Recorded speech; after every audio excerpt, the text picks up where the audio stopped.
The confession took 11 minutes. David Holt had walked into the 14th precinct at 6:47 the previous evening, asked for a detective by title rather than name, and told the desk officer he had information about Devon Richardson. They put him in a room. He waited without complaint. When Detective Carla Bream sat down across from him, he told her he had killed Devon Richardson on the afternoon of March 4th, described the apartment correctly, described the argument, described leaving.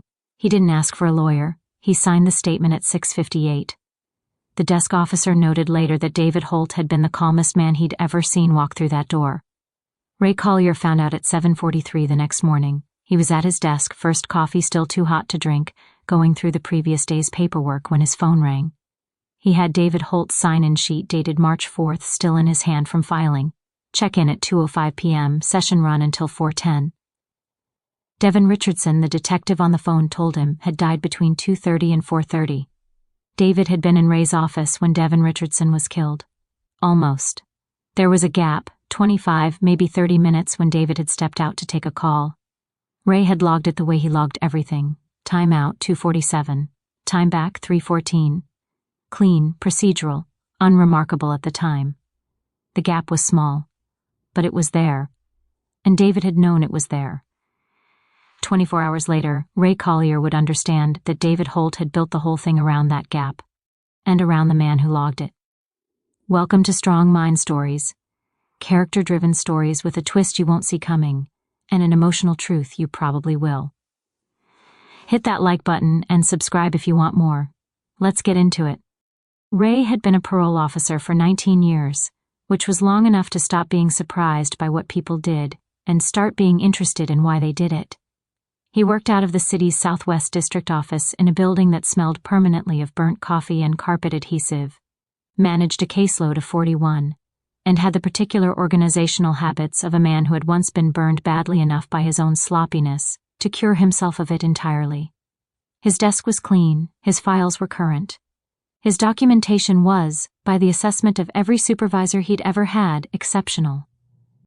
David Holt had come onto his caseload 2 years ago, referred from a colleague who was retiring. David was 47, 8 years out from a conviction for armed robbery, 6 of those served. His prior parole officer had written him up as one of the good ones, which was a phrase Ray had learned to distrust. People wrote that up about parolees who were good at being parolees, which was a specific and not always honest skill. Ray had taken David on with no expectations either way. What he'd found was a man who arrived 5 minutes early to every appointment, answered questions directly, and never once asked Ray for anything. That last part was what Ray had noticed first. Most people on his caseload wanted something from him appropriately, a referral, an extension, a note to a potential employer. David came in, sat down, and brought things.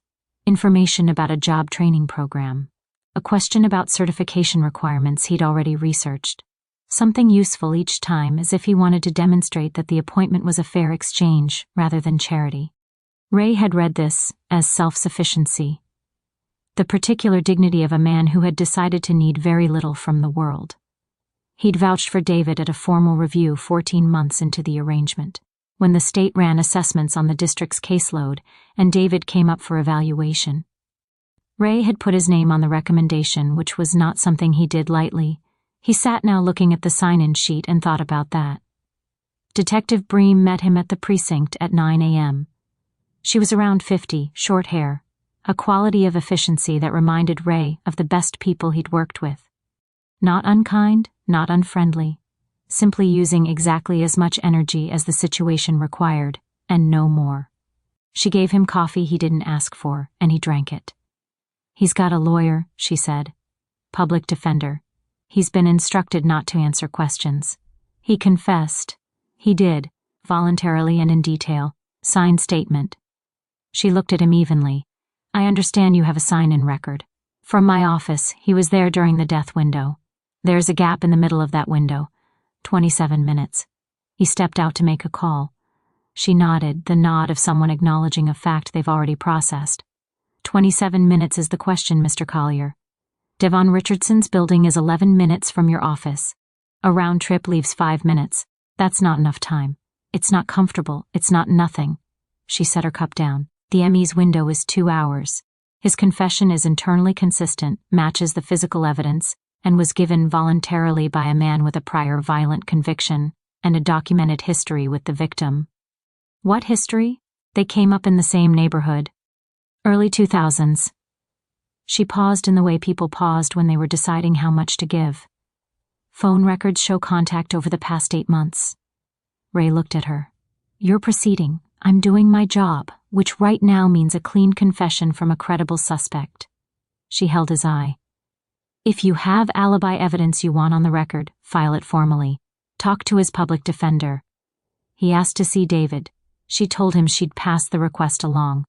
He called the public defender from his car. Nila Okonkwo, 29, 3 years in. A voice that had already learned to manage everything from a distance. She'd gotten his name from David's paperwork. He won't talk to you, she said. I have alibi documentation. A pause. He knows. I'm sorry. He told me. He said the gap in the records was sufficient to proceed. Another pause. His words, Mr. Collier, not mine. Ray sat with that for a moment. A man trying to protect a false confession didn't make calculations about whether the gap was sufficient. A coerced man didn't use the word sufficient. He filed it. He had enough to work with. David and Devin Richardson came up in the same neighborhood. Devin had 2 prior distribution charges, the most recent 4 years back, 18 months served. Since release, a warehouse job, clean on paper. But Ray knew Devin's world well enough. Same Southwest District, same network of people who moved between legitimate employment and the margins of something else. If someone from that world had leverage over David, it would run through Devin's connections, not Devin himself. Devin was the visible end of something bigger. He pulled Devin's record and went through it systematically. 2 arrests, 1 conviction. The arresting officer on the second charge was a detective named Wes Paulino, Narcotics Unit, now working organized crime.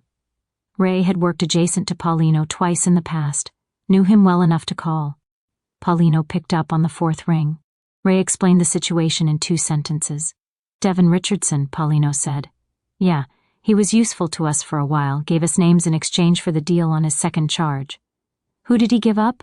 Few people, one in particular, guy named Terrell Banks, mid-level distribution. Had enough reach to stay insulated for a while. Devin's testimony is part of why he went away. A pause. Banks has been out 14 months. There it was. Devin had testified against Terrell Banks. Banks was out. David and Banks came from the same neighborhood, the same era. A man with that kind of reach could find leverage over a former associate without much effort. A threat to someone David cared about. A manufactured debt. Any number of things that didn't require David to understand the full shape of what was being done to him. Ray wrote down Terrell Banks's name and circled it. The theory was clean. It had the right architecture, a man with motive, reach, and a reason to want Devin Richardson's death attributed to someone expendable. David walked in and confessed voluntarily because the alternative, whatever Banks had threatened, was worse. The calm was compliance. The calculation about the gap was what a managed man did when he'd been told exactly what the confession needed to be. He called in a favor with a contact at the DA's office and got Banks's current address by early afternoon. County Housing, West Side. He drove over. Sat outside for 20 minutes. Banks came out at 2:30, a heavy-set man in his mid-40s, moving with the careful ease of someone who had spent years learning not to look hurried. Ray watched him get into a car and drive away and made a note of the plate. He wasn't going to approach Banks directly. That was how you destroyed a case before it existed. But the address, the plate, the timeline of Banks's release, relative to the onset of Devin's phone contact with David, that was a pattern he could document. He went back to the office. His colleague Deja Reeves was at her desk across the room, working through her own files, and she glanced up when he came in. You look like you've been outside for 4 hours, she said. 3.5. David Holt thing? He nodded. She turned in her chair. Deja had been in the district office for 11 years and had the particular quality of someone who had seen enough to be neither cynical nor naive, which was rarer than it sounded. Ray, if the man confessed, he was in my office, mostly, close enough. She looked at him for a moment. You vouched for him. That's not what this is. I know, she said. She meant it. I know that's not what this is. He spent the next 2 hours building the coercion timeline. Devin's phone records showed the contact with David. 8 months, sporadic, which fit a managed relationship better than a friendship. Banks's release date sat 14 months back, a 2-month gap before the Devon contacts started, which was about how long it would take someone to get re-established and start making moves. The armed robbery charge in David's history was 22 years old, but it put him in the right neighborhood, the right era, the right orbit. Someone who knew where to look would find the connection. He was halfway through annotating the timeline when Bream called. Your parolee's lawyer filed a motion to have the alibi documentation formally entered. You're going to get a call from the DA's office. A pause. I want you to know I ran Devon Richardson's phone records more carefully. What did you find? Incoming calls from a number registered to a Simone Holt. 22 contacts over 8 months. She said it without tone, the way she said everything. That's David Holt's daughter. Ray wrote the name down. 22 contacts. Devon and David's daughter knew each other. He processed this in the frame of what he already had. Banks's reach extending to David's family, the leverage point. If you wanted to control a man, you didn't threaten him directly. You found what he protected. He thanked Bream and hung up. He thought about calling Neela Okonkwo. Instead, he drove to Devon Richardson's building. The door was unsealed. The building manager explained that once the confession came in, the department had released the scene. He was a small man in his 60s named Garrett, who had the exhausted patience of someone who managed a building full of people the world had stopped paying close attention to. Ray told him he was conducting a formal review related to Devon's parole history. This was technically true. Garrett took him upstairs. The neighbor across the hall was a woman named Paulette, 70s, who had lived there for 16 years and maintained a careful awareness of the building's interior life. She told Ray Devon had been a decent neighbor, quiet mostly, kept to himself since he got out. He had a girl who came by, she said, regular, couple months at least. You have a name? He didn't introduce her, quiet girl, polite. She thought about it. He had pictures on the refrigerator. I saw when he left the door open once. Garrett let Ray into the apartment. It had been processed and released. Nothing had been disturbed since the department cleared it. But nothing had been cleaned either. The kitchen counter held 2 glasses, which Ray noted and kept moving. On the refrigerator, 3 photographs held up with magnets. 2 were Devon at what looked like a family gathering, older relatives, a backyard. The 3rd was Devon and a young woman at a cookout, standing close, both smiling. She was mid-20s, a particular posture, the way some people had of angling themselves slightly inward, taking up careful space. She had David Holt's eyes, and the specific quality of David Holt's stillness.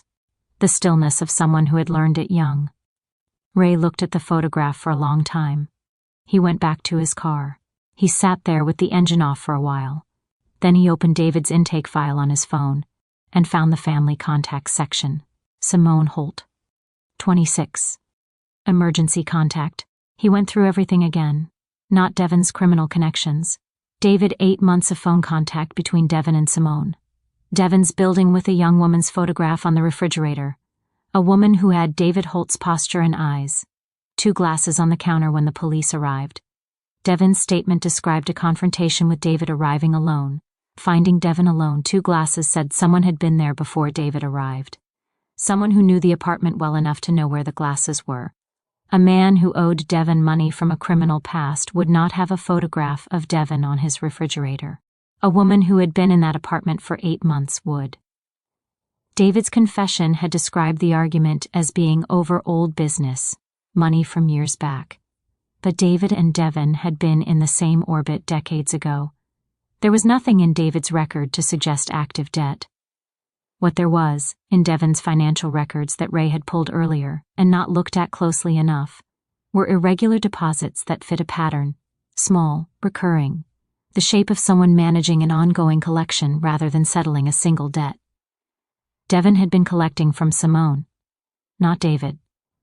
Simone. Ray thought about the timing. Devon's phone contact with Simone starting 8 months ago.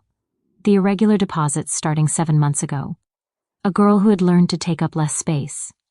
A father who came to every appointment with something useful, who never asked for anything, who had spent 2 years sitting in Ray's office learning exactly how Ray worked. David had found out. And David had known that Ray would find the sign-in sheet, and the gap, and the coercion theory, and Terrell Banks. He had pointed Ray at Devon's criminal history the way you pointed a tool. Smoothly, without the person feeling pointed. Every meeting, every redirect, every name David had offered from Devon's past. Not helping Ray, steering him. Ray sat in the car and looked at the sign-in sheet lying on the passenger seat.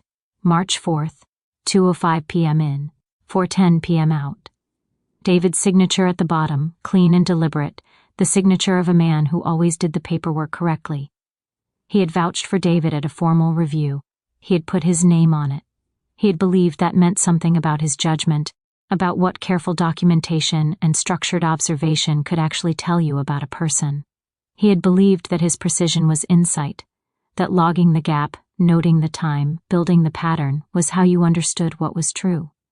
David had understood that Ray believed this, had understood it well enough to use it, not to harm him, just to hold him in place while he did what he had decided to do.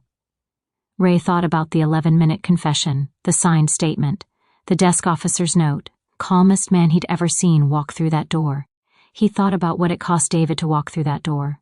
Not just the years. What he burned was the only clean thing he had built. 2 years of being the man Ray had vouched for. The reputation, the record, the proof that the careful work added up to something. Gone in 11 minutes. He didn't doubt it for a second.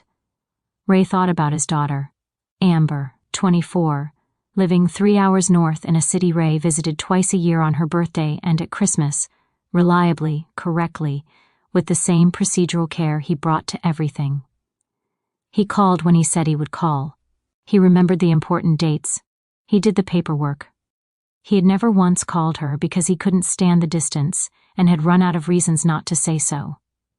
He thought about David walking into that precinct. The thing David gave up was the proof that he was worth something now, worth something specific, documented, verified by a parole officer with exceptional records. He gave it up without hesitation, for his daughter, who he had apparently looked at one day and understood was in trouble, and had decided immediately, without apparent conflict, what he was going to do about it. Ray picked up his phone. He didn't call Bream. He didn't call Neela Okonkwo. He found Amber's name and called her. She answered on the second ring, the slightly surprised note she always had when he called on a day that wasn't a birthday. "Hey," she said. "Everything okay?" "Yeah," he said. "Everything's okay."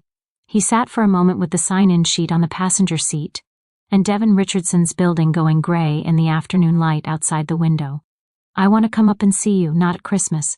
Before that, a pause, not a long one. Yeah, like actually soon. I want to come soon." She said okay. He could hear something shift behind it. Not a lot, just enough. Then one of those small background noises of her life, a door or a television, and she said she'd look at her schedule tonight and text him. After she hung up, he sat there a while longer. The case was going to move forward. The alibi documentation was going in. The motion was filed, and eventually a judge was going to look at the timeline and the gap and decide what it meant. Ray didn't know how it would resolve. He knew what he was going to do. Document what he'd found, submit it correctly, and let it go where it went. That was his job. He did his job. What he was going to do differently starting today was understand what his job was and wasn't. His job was the paperwork. The insight was something else, something slower, less certain, more like David's kind of patience than Ray's kind of precision. He picked up the sign-in sheet. David Holt. March 4th. The gap in the middle, 2:47 to 3:14. He had been carrying it for 3 days, as evidence of something being wrong. He understood it now as evidence of something being exactly right. A man who knew Ray would find the gap, and hold it up, and follow where it pointed. The trust was real. The use of it was also real. He put the sheet back in the folder. He started the car. He drove back toward the office through a city that was going gray and ordinary in the late afternoon, and he thought about how you could know someone for 2 years. Log every appointment, document every session, build a record so clean a supervisor called it exceptional, and still be the least informed person in the room. He thought, David knew me better than I knew David. He had thought that was the same thing as trust. Maybe it was. He was still working that out. Thanks for listening. These stories take time to get right, and knowing you're here makes it worth it. If you want more, hit that subscribe button, and if someone in your life would connect with this, share it with them. See you next time.